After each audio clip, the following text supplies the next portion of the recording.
और ट्रंप के चीन जाते ही अमेरिका से एक खुफिया रिपोर्ट जारी हुई है। इस रिपोर्ट के मुताबिक ईरान अब एटम बॉम्ब बनाने के बेहद करीब पहुंच गया है। अमेरिकी सरकार कह रही है कि ईरान परमाणु हथियार बनाने लायक यूरेनियम संवर्धन से कुछ ही हफ्तों की दूरी पर हो सकता है। दूसरी तरफ अमेरिकी मीडिया रिपोर्ट्स में चीन पर आरोप लगाया जा रहा है कि चीन की कंपनियां चोरी छिपे ईरान को हथियार, तकनीक और आर्थिक सहारा दे रही हैं। अमेरिकी रिपोर्ट्स कह रही हैं कि चीन का एक गुप्त तेल नेटवर्क है जो आज भी ईरान को अरबों डॉलर पहुंचा रहा है।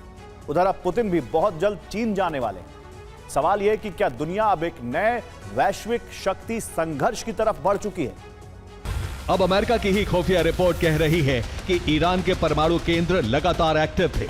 अब अमेरिका खुलकर कह रहा है कि ईरान डराने वाली हद तक परमाणु हथियार क्षमता के बेहद करीब पहुंच चुका है। अमेरिकी ऊर्जा मंत्री क्रिस राइट ने चेतावनी दी है कि ईरान कुछ ही हफ्तों की दूरी पर हो सकता है। क्योंकि उपराष्ट्रपति जेरी वैंस ने एक इंटरव्यू में खुद कहा है कि अगर ईरान परमाणु हथियार हासिल करता है तो पूरे क्षेत्र में हथियारों की दौड़ शुरू हो सकती है।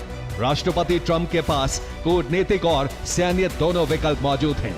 न्यूयॉर्क टाइम्स की रिपोर्ट के मुताबिक अमेरिकी खुफिया एजेंसियों को जानकारी मिली है कि चीनी कंपनियों ने गुप्त तरीके से ईरान को हथियार सप्लाई करने पर चर्चा की। रिपोर्ट में दावा किया गया कि तीसरे देशों के जरिए हथियार भेजने की योजना बनाई गई ताकि सीधे चीन का नाम सामने न आए। अमेरिकी एजेंसियों का यह भी दावा है कि चीन ईरान को मैन पैड्स जैसे पोर्टेबल एयर डिफेंस सिस्टम देने पर विचार कर चुका है। यही नहीं, ड्रोन और मिसाइल कार्यक्रम में इस्तेमाल होने वाली ड्यूअल यूज टेक्नोलॉजी और सैटेलाइट सपोर्ट भी पहले से दिए जाने के आरोप हैं। और नई अमेरिकी रिपोर्ट के मुताबिक ईरान की पहाड़ियों के नीचे अंडरग्राउंड न्यूक्लियर टनल में सेंट्रीफ्यूज लगातार घूम रहे हैं और इससे अब परमाणु विस्फोट का काउंटडाउन शुरू होने का खतरा है।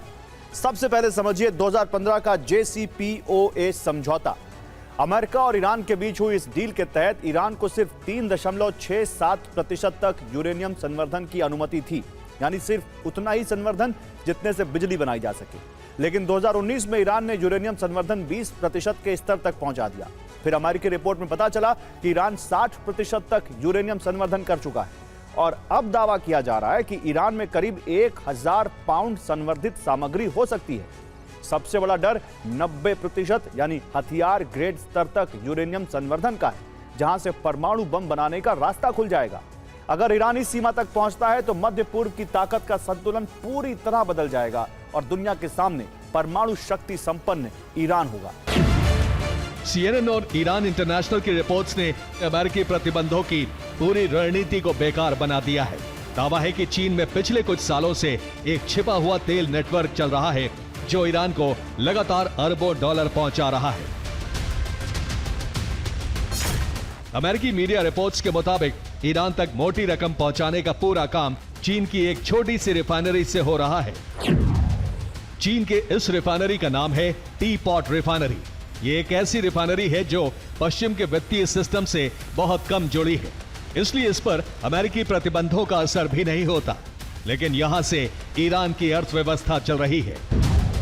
अमेरिकी और पश्चिमी रिपोर्ट्स के मुताबिक चीन प्रतिदिन लगभग 14 से 18 लाख बैरल तेल ईरान से खरीद रहा है। दावा यह भी है कि ईरान के कुल तेल निर्यात का लगभग 90% हिस्सा चीन तक पहुंचता है। और अब समझिए कि आखिर अमेरिकी प्रतिबंधों के बावजूद चीन के खुफिया तेल तंत्र से ईरान की अर्थव्यवस्था चल कैसे रही है। यह तेल तंत्र शुरू होता है चीन के शांडोंग प्रांत से, जहां मौजूद है टी पॉट रिफाइनरी का नेटवर्क। यहां से पाइपलाइन किंग दाओ बंदरगाह तक जाती है और यहां से शैडो फ्लीट के जरिए खेल शुरू हो जाता है। चीन के बंदरगाह से शैडो फ्लीट के जहाज चलते हैं। रास्ते में जहाजों के नाम बार बार बदले जाते हैं, रडार सिग्नल बंद कर दिए जाते हैं और समुद्र में पूरा ट्रैक गायब हो जाता है। दक्षिण चीन सागर से निकलकर ये शैडो फ्लीट के जहाज मलाक्का स्ट्रेट तक पहुंचते हैं। मलाक्का स्ट्रेट के आसपास कई बार समुद्र के बीच ही जहाज से जहाज में हथियार, करेंसी और बाकी सामान ट्रांसफर कर दिया जाता है, यानी जहाज बदल जाते हैं। इसके बाद बंगाल की खाड़ी, अरब सागर, ओमान की खाड़ी, फिर होर्मुज स्ट्रेट पार करते हुए ये जहाज ईरान तक पहुंचते हैं। समुद्र के बीच गुप्त तरीके से तेल और हथियारों की अदला बदली होती है। जहाजों के कागजी रिकॉर्ड फिर बदले जाते हैं। इस तरह प्रतिबंधों के बावजूद चीन तक तेल पहुंचता रहता है। अमेरिकी रिपोर्ट्स के मुताबिक चीन प्रतिदिन 14 से 18 लाख बैरल तक ईरानी तेल खरीद रहा है और ईरान के कुल तेल निर्यात का लगभग 90% हिस्सा चीन तक पहुंच रहा है। यानी चीन की यह तेल लाइफलाइन ही ईरान को आर्थिक और रणनीतिक ताकत दे रही है।